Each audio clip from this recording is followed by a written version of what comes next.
you going, boys? Mike here. Welcome back to Grampie's Workshop. It's always nice day when you drop in the shop. And hey, it's a nice day today, so there's your proof right there.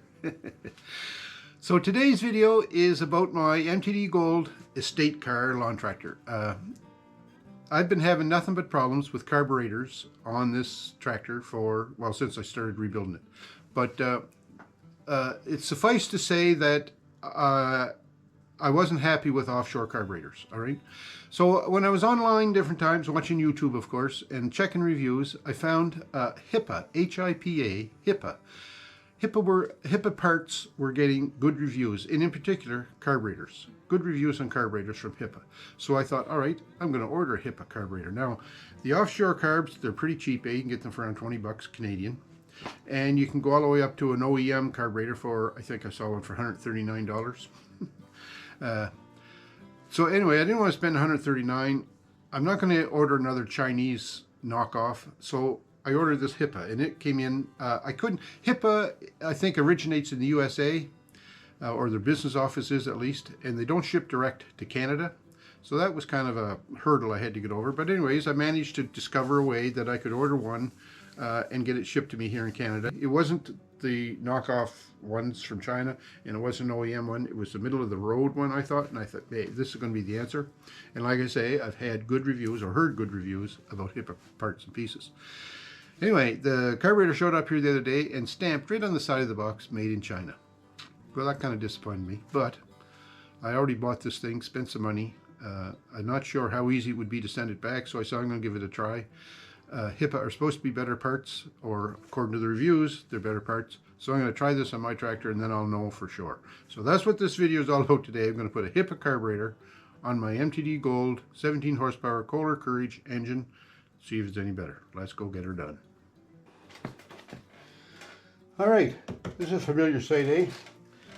I just want to, as I'm taking this apart here, just want to review the problems I've been having with this carburetor, bring everybody up to speed. Originally, the tractor's carburetor was just no good. It couldn't be, I didn't think it could be repaired. So I ordered another carburetor, and the first carburetor came in, and it was a cheap one. The bowl gasket was too big. There was no high-speed jet adjustment on it. It just wasn't much of a carburetor. So I ordered another one. The second one came in. It was, it had a high-speed jet adjustment. That's for sure. That was the good part. But it didn't really work that great. It coughed and sputtered. The screw adjustment for the high-speed jet was so loose that when I turned it out to get it to idle good at high speed, so that it wouldn't surge, then the screw was almost falling out of the carburetor. So I wasn't too impressed with that one either. So anyway, I messed with the two of them and made kind of a half-ass good one out of the two of them. And that's what I end up with right now, and it seems to be working not too bad. One other thing I did notice, though, is when I put the carburetors on, the engine wouldn't start, and I think I tracked that down to the problem being a vacuum leak. So I did several things to try to address the vacuum leak, but I think what finally got it in the end was I replaced the gasket between the carburetor and the intake manifold. So when I replaced that, it seemed like I was having a vacuum leak, and that's what it was. So I replaced that carburetor, and it seems to have worked good since then. Or not good, better. The problems I'm having with it right now is mid-throttle, it hunts. And also when I go from high speed down to low speed, it misses. So I'm still thinking that's a carburation issue. The tractor's been working good now. I've been using it for probably a couple of months with this carburetor on it, and I like the way it works. It's not an issue. It doesn't seem to be burning excessive fuel, but it has that problem where it'll search now at mid-throttle, and I like to run the tractor at mid-throttle, not full throttle. It's not a hydrostatic transmission, so I can run it at half throttle and still, you know, get good speed, good response out of it. So, enough about that. I'm going to continue to take this carburetor off, and we'll get the HIPA carburetor out, and we'll review that one and see what they have to say about that, or what I have to say about that. So there's the carb removed. Now this gasket right here, this is the one that I think was causing me the grief. And I made that gasket out of a piece of plastic or a piece of cardboard, just box board. And I can see from that it's totally saturated with fuel. And that's another problem I was having with this carburetor, is the float in the bowl didn't seem to be working the best, and it would flood and I'd lose a bunch of fuel on the floor. So we're going to take this over the bench now, and we're going to have a look at the new HIPA carburetor before I install it. So this is the box that the carburetor came in, and you see right on there, made in China. Yeah. But anyway, we're not going to, you know, crucify them for that. China is not a bad spot. They make a lot of good material. I'm not trying to put China down, but I haven't had good results from carburetors I got from China. So when I open this box, I get a nice new air filter and a pre-filter. I get a fuel filter and a spark plug. And the spark plug, it's a Savoir BK5E. Don't know if it's a good one or not. Fuel filter, well, it looks good. Anyway, we'll see. I also got some intake gaskets and an air filter gasket and the wiring harness. One thing that came with this is a fuel pump. Now I don't use a fuel pump on my tractor, but now I have one for spare, so I guess that's good. Also in this box there was an oil filter, a HIPA oil filter. Anyway, there's the carburetor.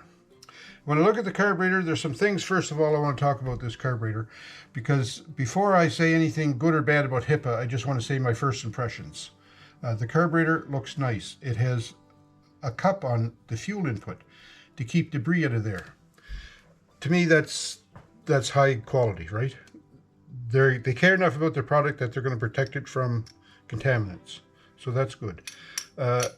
The throttle lever works good. The choke lever is on a nice spring, and it looks like it closes well. Fits good in there. And the markings or the openings on the choke plate are the same as on the original, so that's good. It has the anti-backfire solenoid, so that's good.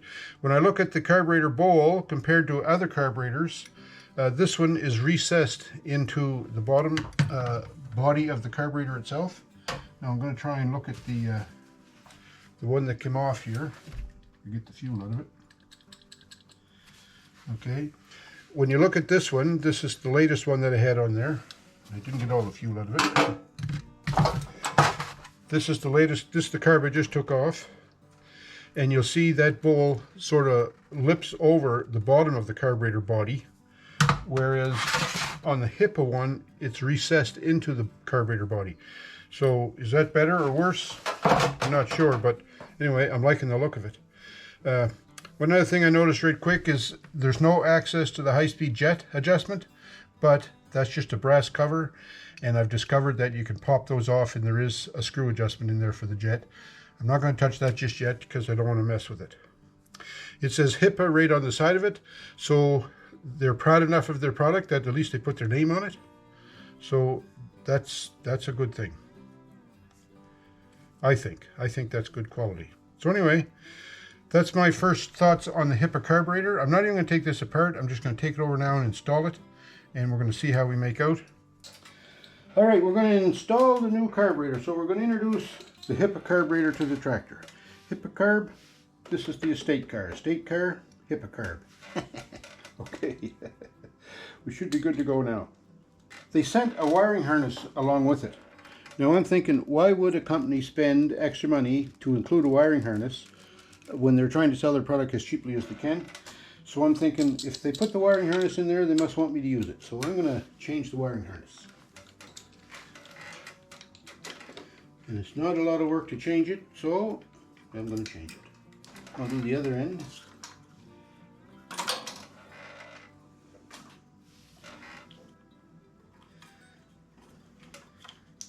I think that's got it. I'll just slide my little wire protection cover over there.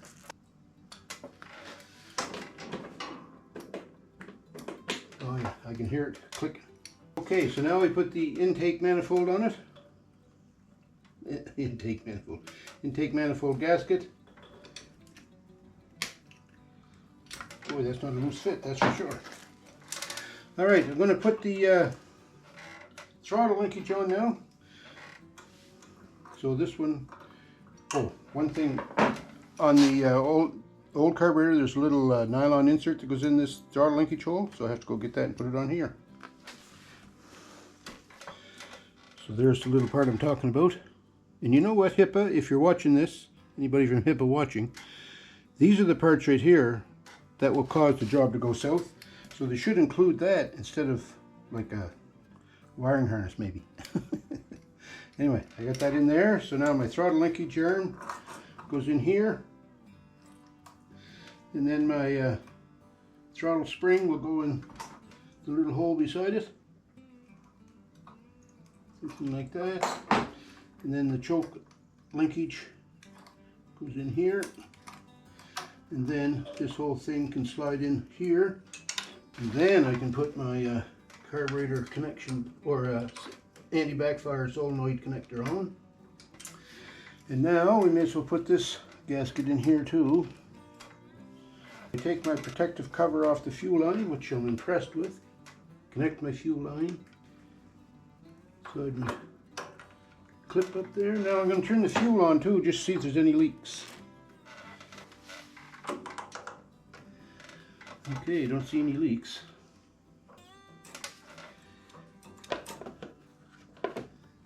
And then we put our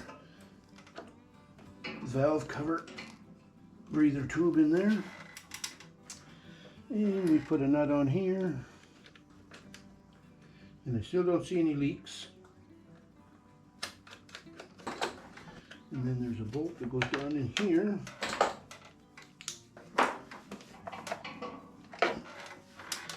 And then I like to snug these down fairly good because I'm counting on these to prevent a vacuum leak. But you don't want to break anything either. Alright, so that looks pretty good there. We're looking at this right here, full choke.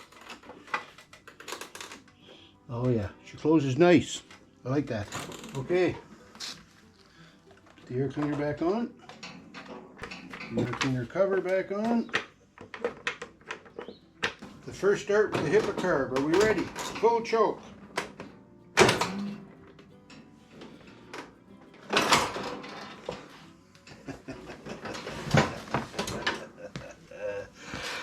Look what just happened. I just broke my key. Oh man, if it's not one thing, it's another, eh? Alright, just 1 second till I get that squared away. Well, I managed to get the little piece of the key out of the ignition. And I can just barely hold it with my pliers and turn it. So we're going to try that, but I'm going to have to come up with a better solution than this because I can't run my tractor like that. But I want to try this, so stand by, we're going to try and start it. Here we go, full choke.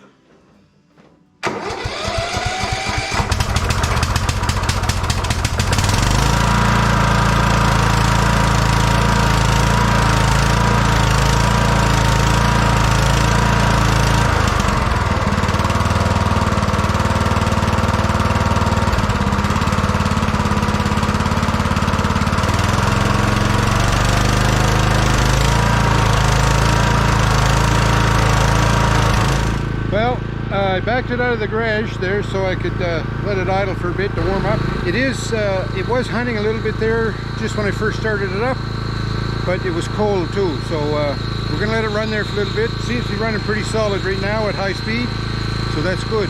That HIPA Carb is looking good, so just let it run. We'll check it out a little bit in a minute.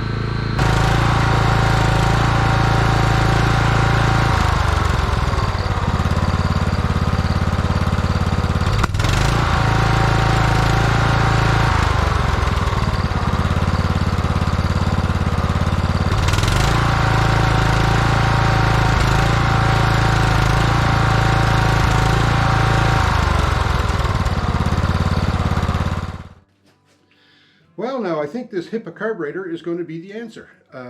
It looks pretty good, eh? My first impressions with the HIPA Carb, right? I get the box that says made in China. No, that's not what I wanted. Didn't want to see that. But I don't mean to put down everything as made in China because China does make good quality products. There's no two ways about it. But the previous 2 carbs I had came from China, and I wasn't happy with those. So anyways, I wasn't too happy seeing made in China. But then as I went through the parts and the pieces, when I took the carburetor out of the box and looked at it, that's not run-of-the-mill aftermarket equipment. So I started to change my opinion. I'm thinking maybe the HIPA Carb is all right. So then what I did was I installed it, and well, I broke my key. Oh my God. Can you imagine all the problems? But the good news about breaking the key is, when we bought Nanny's tractor, it came with two keys, and the keys are identical. So I have a key now for my tractor. So that problem was averted. But anyways, I did manage to get it started. It kind of cranked over 2 or 3 times there, but until the fuel got picked up. But then it started, ran good. At high speed though, there was a little bit of a hunt there. I don't know whether you noticed it, but a little bit of a hunt. But it ran good at all speeds between high and low. With the carburetor that I just took off at mid speed, it was searching pretty bad to catch its speed. But this one, it seems nice and smooth. But just to talk about that hunt at high speed, I'm thinking there is a high-speed jet that I can adjust. I didn't want to get into adjusting that high-speed jet just yet because, well, you got to take that little brass cover off it and things like that. So I thought I'm just going to leave it. See maybe if there's a break-in period. Maybe I'm totally wrong in this. Maybe there's no such thing as a break-in period in this carb. But I'm going to leave it and see. But if it continues to hunt, then I do have that option of taking that brass cover off the high-speed jet screw and making a tweak there, so I'll do that. In the meantime, I think this carburetor is good. I'm going to say HIPA Carbs, first of all, right out of the box. They're good. I like them, but we'll see how it stands up. And I hope you like this video. I hope you give me some thumbs up, and I hope this is the end of my carburation issues on my estate car. Thanks a lot for sticking with me through all this agony I was going through, but we may be in good shape now. Have a great week, folks. Stay tuned. And we'll talk to you.